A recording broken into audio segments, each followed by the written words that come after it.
जो बताया जा रहा है कि अगर इजराइल हमला करता है तो क्या होगा और इसके लिए ईरान ने क्या तैयारी कर रखी है। देखिए, पहली बात तो जो जिस तरह की चर्चाएं हैं कि आईआरजीसी का जो ईरान में सेंटर है, मुख्यालय है, वो इजराइल के निशाने पर है। न्यूक्लियर जितने सेंटर्स हैं वो निशाने पर हैं, ऑयल रिफाइनरी निशाने पे हैं, और खेमेनी कॉम्प्लेक्स जो है जहाँ पे खेमेनी खुद रहते हैं, ये वो टारगेट्स हैं जो कि इजराइल के निशाने पे हैं। और बताया जाता है कि यहाँ पे या तो बैलिस्टिक मिसाइल से इजराइल हमला कर सकता है और या फिर फाइटर प्लेन से, फाइटर जेट से भी जो है वो F-35 जेट से भी हमले हो सकते हैं।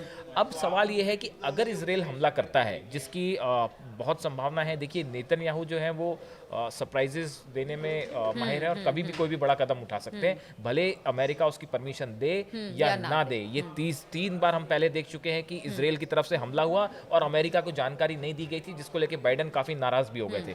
अब देखिए, अगर इजराइल की तरफ से हमला होता है तो सवाल ये है, 2 बड़े सवाल। पहला, ईरान क्या करेगा, ईरान के डिफेंस के लिए क्या तैयारी है, वो हम आपको बताएं।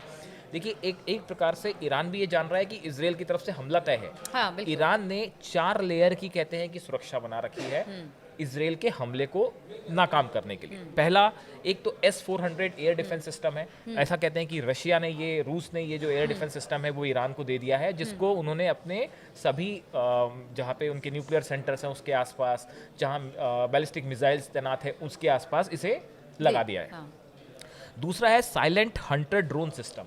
ये भी जो है किसी तरह के इजराइल के हमले को नाकाम करने में सक्षम है अपने आप में, और इसको भी डिप्लॉय कर दिया गया है। सुखोई 35 फाइटर जेट्स हैं, ये पूरे 24 आवर्स अलर्ट पे खड़े हुए हैं कि अगर किसी तरह के F-35 प्लेन्स एंटर करते हैं ईरान में तो उसको तुरंत काउंटर किया जाए। और साथ ही फतह 110 मिसाइल्स जो हैं ये भी ईरान ने लगा रखी है। देखिए, ईरान की तरफ से भी जो है वो इजराइल को काउंटर करने की पूरी तैयारी है। काफी वक्त बीत चुका है ईरान के हमले को लेके, और अगर इजराइल ने, यानी मयंक, कुल मिलाकर ये कहा जाए कि अगर ये हमला इजराइल की तरफ से किया जाता है तो फिर एक, मतलब कह सकते हैं, विस्फोट हो सकता है, क्योंकि इधर भी हथियार तैनात हैं, इधर भी हथियार हैं, दोनों तरफ से एक माइंडसेट के साथ कि अब अगर सामने वाला हम पर हमला करेगा तो पलटवार भी जबरदस्त। अगर ईरान पे किसी तरह का हमला होता है, न्यूक्लियर साइट्स पे हमला होता है, रूस ने पहले ही साफ कर दिया है। पुतिन की तरफ से, रूस की तरफ से साफ मैसेज है कि आप अगर न्यूक्लियर साइट्स पे अटैक करते हैं तो उसका परिणाम भी बड़ा भीषण होगा।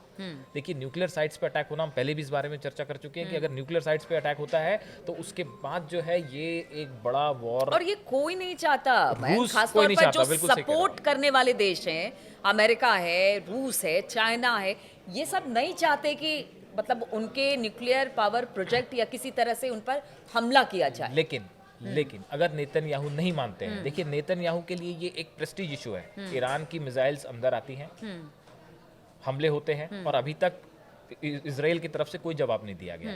तो ऐसा बताया जाता है कि ये इजराइल की जनता के सामने नेतन्याहू अपना पॉइंट प्रूफ करना चाहते हैं, है ना, उसके सामने उनका समर्थन हासिल करना चाहते हैं। इसलिए नेतन्याहू ने प्लान तो तैयार कर रखा, और हमला तो जरूर होगा, ये बात तय है, चाहे अमेरिका में चुनाव के पहले हो चाहे बाद में हो। हालांकि अमेरिकी अधिकारियों का भी कहना है कि हो सकता है हमला पहले हो जाए, लेकिन अब देखना होगा कि ये हमला कब होता है, क्योंकि जब ये हमला होगा इजराइल की तरफ से तो ये बड़ा हमला होगा, और इसके बाद कह सकते हैं कि सिर्फ मिडिल ईस्ट ही नहीं बल्कि पूरी दुनिया में हालात जरूर बदलेंगे।